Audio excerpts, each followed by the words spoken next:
Thank you, Madam President. Last month alone, more than 100,000 migrants crossed our southern border. Our ports of entry are overrun. Holding facilities are packed, and yes, our Border Patrol agents are absolutely exhausted. They are exhausted.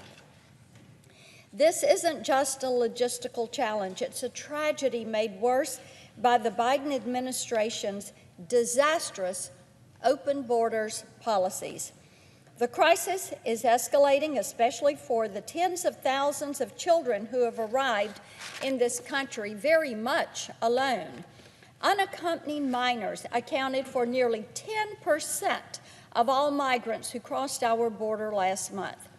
That's roughly 10,000 children a month walking into chaos.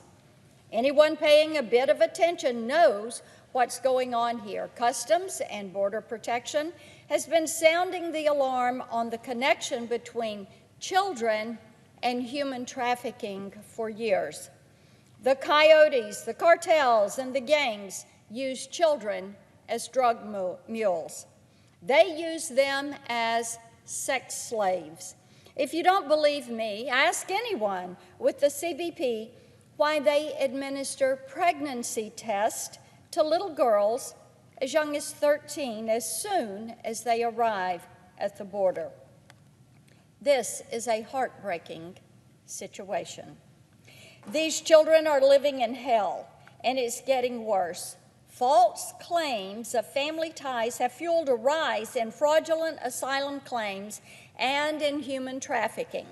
Adult migrants are making arrangements with cartels and smugglers to borrow children. They claim kinship and use that relationship to bolster a fraudulent asylum claim. And what do they do when they've gotten what they want? They send the child back across the border to start the entire nightmarish process with another stranger. That is correct. This is called child recycling. But I think recycling is an odd choice of words to describe one human being treating another human being like a piece of garbage. Again, this is heartbreaking. If you want to get an idea of how big a problem we have, consider that the Department of Homeland Security says that over the past decade, they've seen a 1,675% increase in asylum cases. In 2019, Immigration and Customs Enforcement implemented a pilot DNA testing program to try and stop this rampant exploitation. They found that 20% of all kinship claims they were able to screen were a lie. 20%. This is a humanitarian crisis, an environmental crisis, and a health and safety crisis. And the Biden administration has lost control of this situation.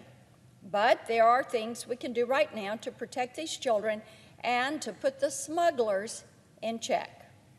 This week, I introduced the End Child Trafficking Now Act, which would require our border agents to administer DNA tests to adult migrants claiming kinship with a minor without the legal documentation to prove it.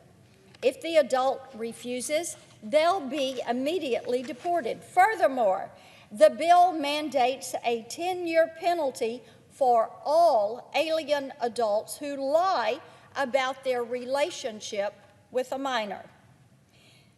The test is simple. It takes about 90 minutes.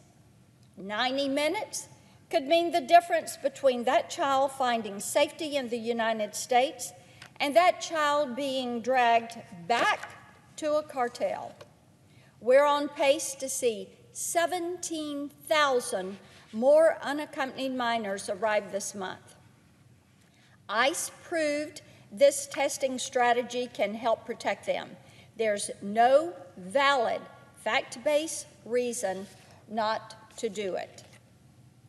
As if in legislative session, I ask unanimous consent that the Judiciary Committee be discharged from further consideration of S 903 and the Senate proceed to its immediate consideration. Further, I ask unanimous consent that the bill be considered read a third time and passed, and that the motion to reconsider be considered made and laid upon the table. Is there an objection? Madam President, The senator from California. reserving the right to object. Madam President, I share my colleagues' desire to prevent child trafficking.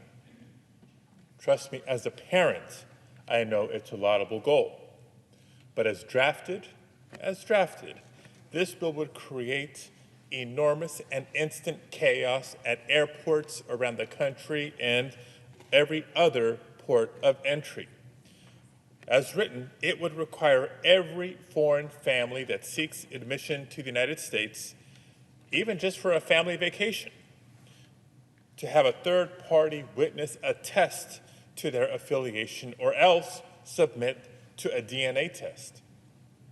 I can't imagine any of our airports have the resources to implement this. It would simply lead to the same chaos we saw after the implementation of President Trump's Muslim ban, or worse.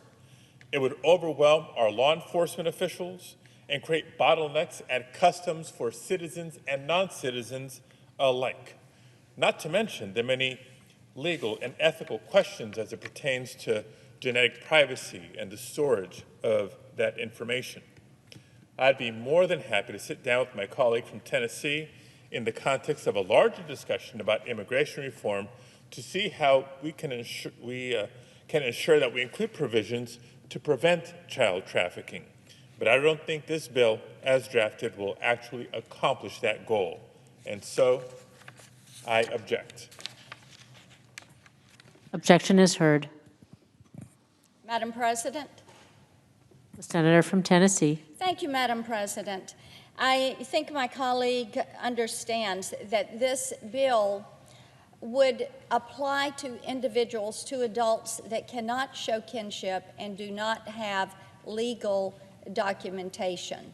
We know that human trafficking, sex trafficking, child trafficking has become a major industry. We know that child recycling is a practice that is used by the cartels.